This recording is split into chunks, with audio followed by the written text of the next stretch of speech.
everyone, and welcome to a Blu-ray update. So this is a video for some titles I've picked up in March. So to start off with, we have The Jungle Book. This is the live action version from the other year.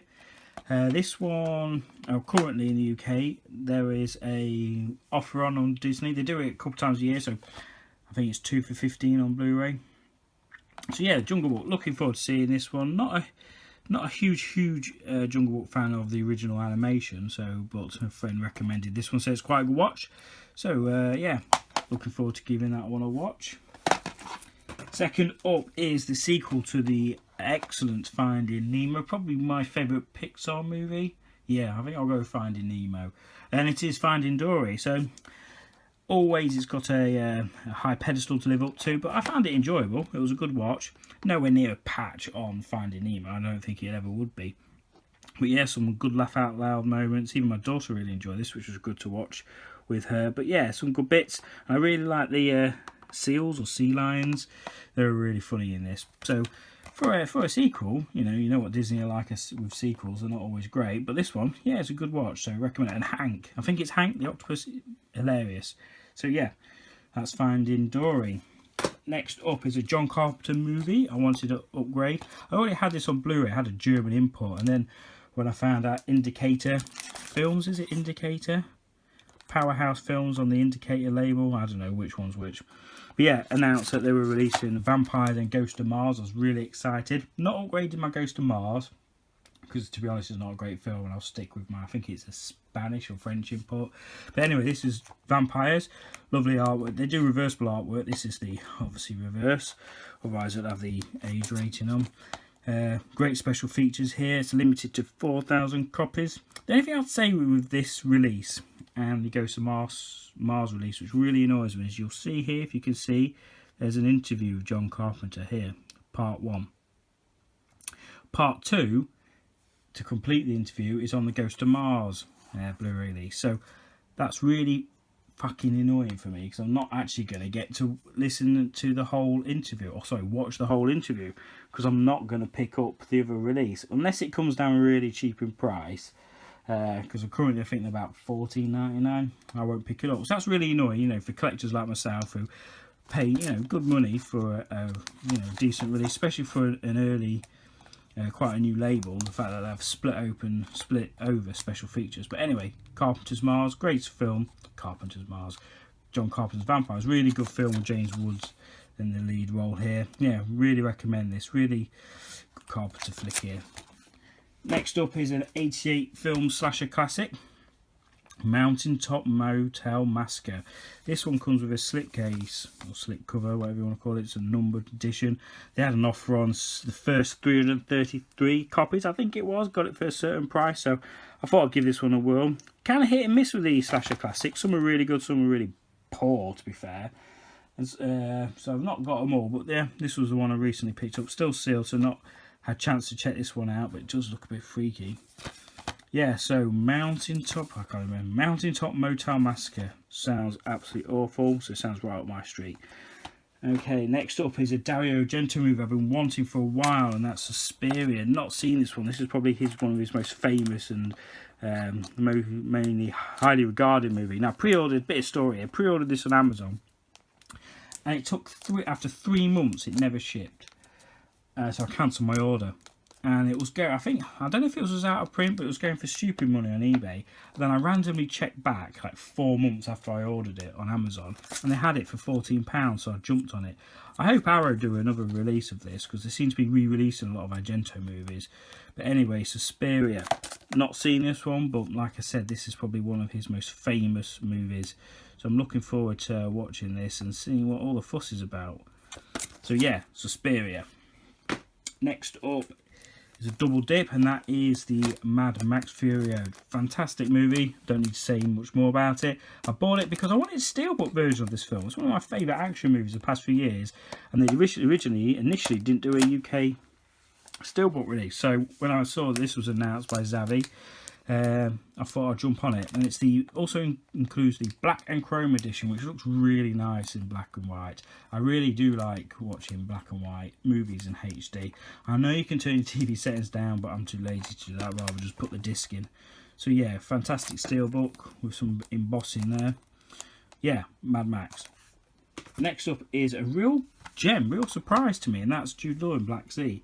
Real good film here by the director of The Last King of Scotland. And it's essentially about Jude Law. He's a scrap merchant who gets made redundant. Submarine pilot, and him and a crew of Russians and Scots go on a mission to salvage some sunken Nazi gold.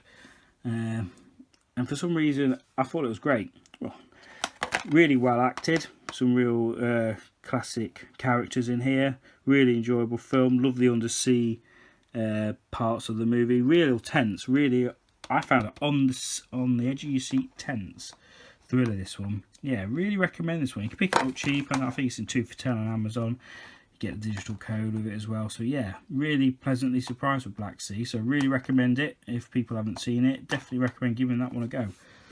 Next up is another real surprise, and that's 10 Cloverfield Lane. Heard a lot of good things about it from people's lists last year, so thought I'd give it a go. Not the biggest fan of the original, but this one's great. I really enjoyed this one. Even the ending, I know, for example, my wife hated the ending. She loved the rest of it, but the ending, awful. But yeah, I thought this was a really entertaining surprise, and John Goodman, absolutely fantastic in this. Really, he's doing some great roles recently. But yeah, highly recommend this. You can pick this up really cheap now, $4.99 on Amazon. So yeah, 10 Cloverfield Lane, great stuff. Next up is a movie, I really don't know how to describe this apart from a martial arts gore mashup. And it's the story of Ricky O. Saw some clips on this about the practical gore effects and just thought it looked absolutely ridiculous.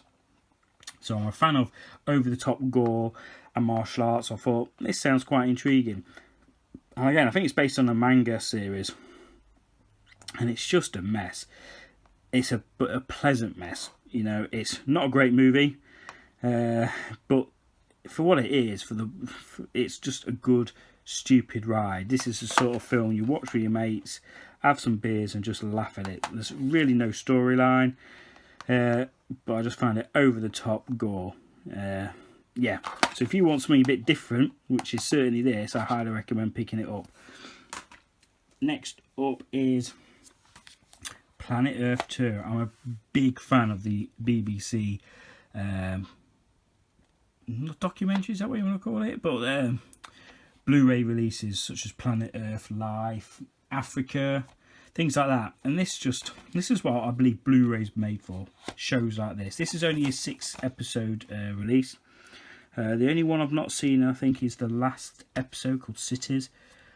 But it's just great. I mean, some of the shots and the cinematography they managed to capture is just outstanding. If you really want to look at a beautiful Blu-ray, check out this. And David Attenborough is just a British legend. So yeah, can't recommend Planet Earth 2 enough. Go get it. Next up is one I've not seen yet, still sealed, Raising Cain. John Lithgow. Looking at the trailers now, this looks absolutely fantastic. Need to pop this in. I think this is my weekend's viewing. So yeah, this is the limited edition. Comes with a director's cut, which is interesting when you read about this director's cut. So it's an approved director's cut, which was recut and edited by a fan, I believe it is. If I'm wrong, let me know below. But yeah, really looking to see this De Palma movie. So finally happy it got a release, and you can't go really wrong with our releases. So yeah, Raising Cain. And the last two, first off, is Deepwater Horizon. Do you know, this was a real surprise to me. I expected it to be enjoyable, but this was absolutely great. I must admit, it's a real guilty pleasure from the director of Lone Survivor. Is it Peter Berg? I can't see on the back. Yeah, Peter Berg. I know he's done some shit like Battleship, but this is great. I mean, it's based on a real life story, and I think that's what he does really well. Lone Survivor, this, and the recent Patriot Day, is it? About the Boston bombings with Mark Wahlberg again. But I thought this was absolutely great with Mark Wahlberg, Kurt Russell, even John Malkovich was brilliant in this. great action, great drama, tense, and the fact that it's based on a real event. And what Peter Berg does well is making movies based on real life disaster or unfortunate events, and I think he does really a great story on this. It's about deepwaterizing an oil rig where the pressures of oil prices and drilling when they shouldn't caused a whole disaster. Many people lost their lives, and the way it's done is just great. And the homage at the end, or where it talks to it shows videos of the real families and the real people who died. The same with Lone Survivor, he does the same at the end of that, and that's just a great film. So if you haven't seen Lone Survivor, go watch that, because I think that's an absolutely outstanding movie. And Deepwater Horizon, absolutely enjoyed it. Really recommend you watching that. And last up is, if I can pick it up, is Don't Breathe. Fucking great film, this one. This was just I fancied watching a film on Saturday night, and because Port Blockbuster doesn't exist anymore, picked up this. Absolutely great. Stephen Lang is the gentleman's name, I think it is. I think it is. Yeah, Stephen Lang. Absolute great. Tense horror, do you want to call it horror? I mean, it says Best American Horror. Didn't go where I thought it was going. Real surprise. And Stephen Lang is a great character. I'll tell you what really is horrible in this. Fucking Rottweilers. I have a thing with Rottweilers. Really don't like them dogs. It's like in the original Omen. Hate that scene in the graveyard of Rottweilers. But yeah, going back to Don't Breathe. Well acted, tense. Love the twist, if you want to call it twist. But the change in direction. And Stephen Lang plays a fucking frightening, brutal guy. You would not want to break into his house. But yeah, really recommend this one. Don't Breathe. So that's it, guys. That's a quick update. I've got a few more. I think I'm going to do a separate video for DVDs I picked up. I'm still buying DVDs. I think I'll do a separate video. But anyway, if you stuck around, thanks for watching. Hope you enjoyed the video. Really appreciate comments. So see you next time. Peace.